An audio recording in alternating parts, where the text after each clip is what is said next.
Assalamualaikum warahmatullahi wabarakatuh. Kami dari kelompok 4 ingin mempresentasikan pengguna rumus-rumus yang ada di bawah tabel di bawah ini, yaitu rincian nilai ujian akhir semester.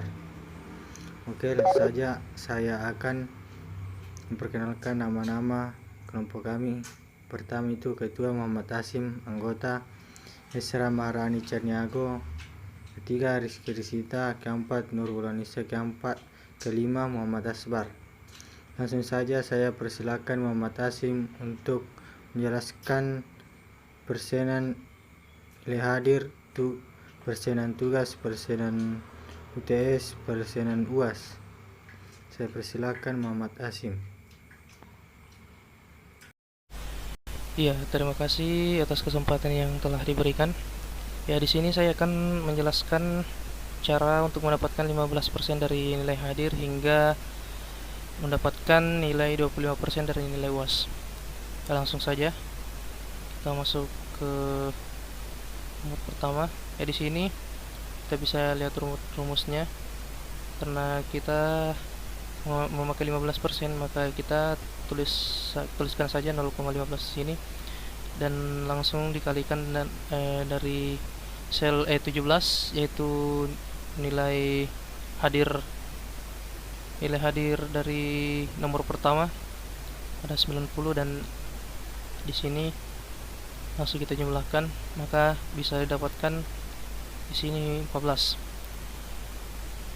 Nah, kemudian di nomor 2 kita memakai rumus yang sama, maka kita langsung saja arahkan kursor ke pojok kanan bawah sini, kemudian klik dua kali, maka otomatis akan terisi.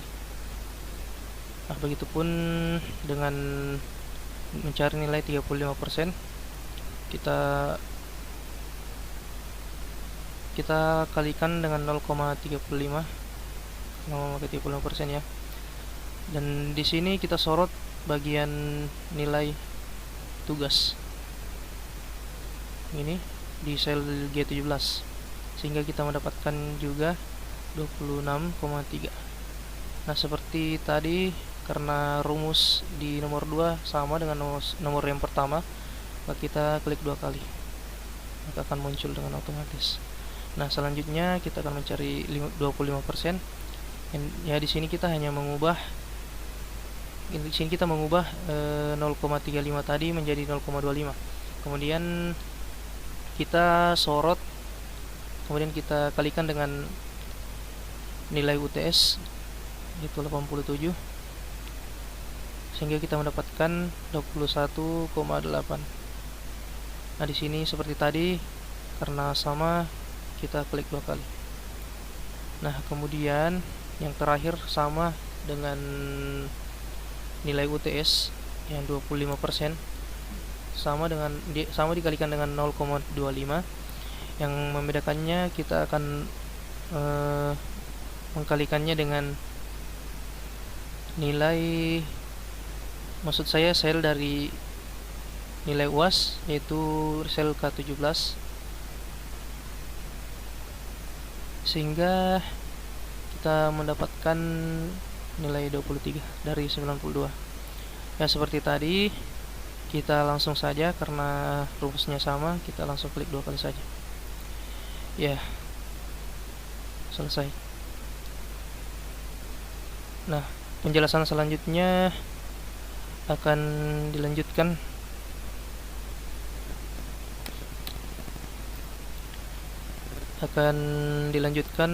oleh teman saya, yaitu Ezra Maharani Cerniago. Para teman saya persilahkan.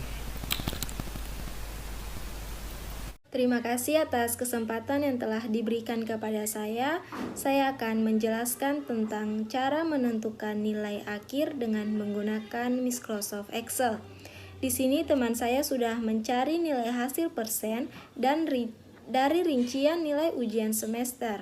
Sudah tertera di sini ada beberapa komponen nilai. Ada nilai hadir, nilai tugas, nilai UTS, dan nilai UAS. Lalu kita akan mencari nilai akhir atau NA-nya berapa. Semua nilai ini kalau kita tentukan. Karena nilai persennya sudah diketahui, maka tidak perlu lagi dikalikan dengan persennya, langsung saja kita jumlahkan. Dengan cara klik sama dengan, buka kurung, klik di kolom hadir yang sudah mendapat nilai persennya, yaitu 13,5, ditambah nilai tugas di bagian persen 26,25, ditambah nilai UTS-nya 21,75, ditambah nilai UAS-nya 23. Jadi tutup kurung. Selanjutnya bisa langsung di enter. Nah, nilainya sudah keluar 84,5. Langsung saja arahkan kursornya ke bagian kanan bawah pojok, lalu kita tarik ke bagian bawah, maka nilai akan tampil semua. Selanjutnya saya akan menjelaskan tentang cara menentukan nilai huruf dengan menggunakan Microsoft Excel, entah itu A, B, C, D, atau E. Ini adalah kriteria penilaiannya. Untuk nilai A itu 85-100, untuk nilai B ada 75-84, untuk nilai C ada 65-74, untuk D ada 55-64, dan terakhir untuk E ada kurang dari 54. Untuk dapat menerapkan kriteria ini ke dalam tabel, maka kita harus menggunakan rumus atau fungsi if. Langsung saja kita masuk pada rumusnya, klik sama dengan if. Jika kita baca, jika nilai akhir lebih dari sama dengan 85, maka nilainya adalah A. Selanjutnya kita coba if yang kedua. If buka kurung nilai akhir lagi lebih dari sama dengan 75, maka mendapat nilai B. Selain itu, jika nilai akhir lebih dari sama dengan 65, maka mendapat nilai C. Setelah itu, jika nilai akhir lebih dari sama dengan 55, maka mendapat nilai D. Dan jika kondisi semua salah atau nilainya false, maka mendapat nilai E, artinya di bawah 54. Sampai di sini, kita tambahkan tutup kurung sebanyak 4 kali. Jika sudah, selanjutnya kita tekan enter. Nah, hasilnya adalah B. Langsung saja kita arahkan kursornya ke bagian bawah, kita tarik ke bagian bawah, maka nilainya akan tampil semua.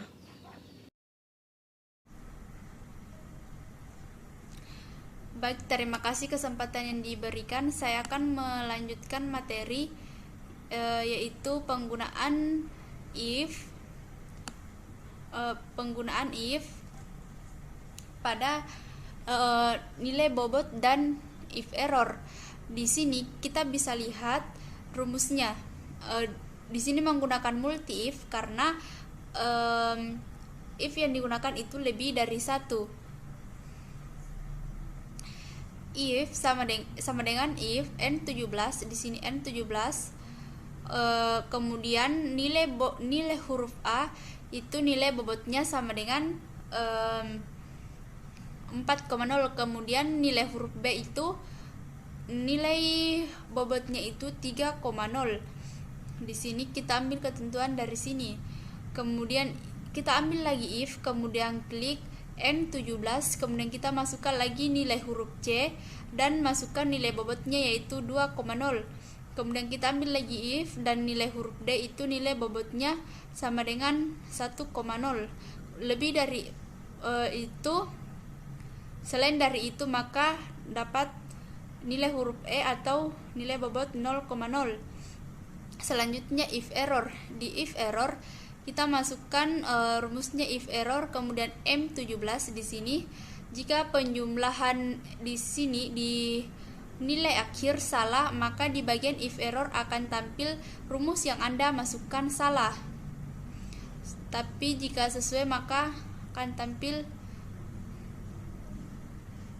tampil nilainya seperti ini.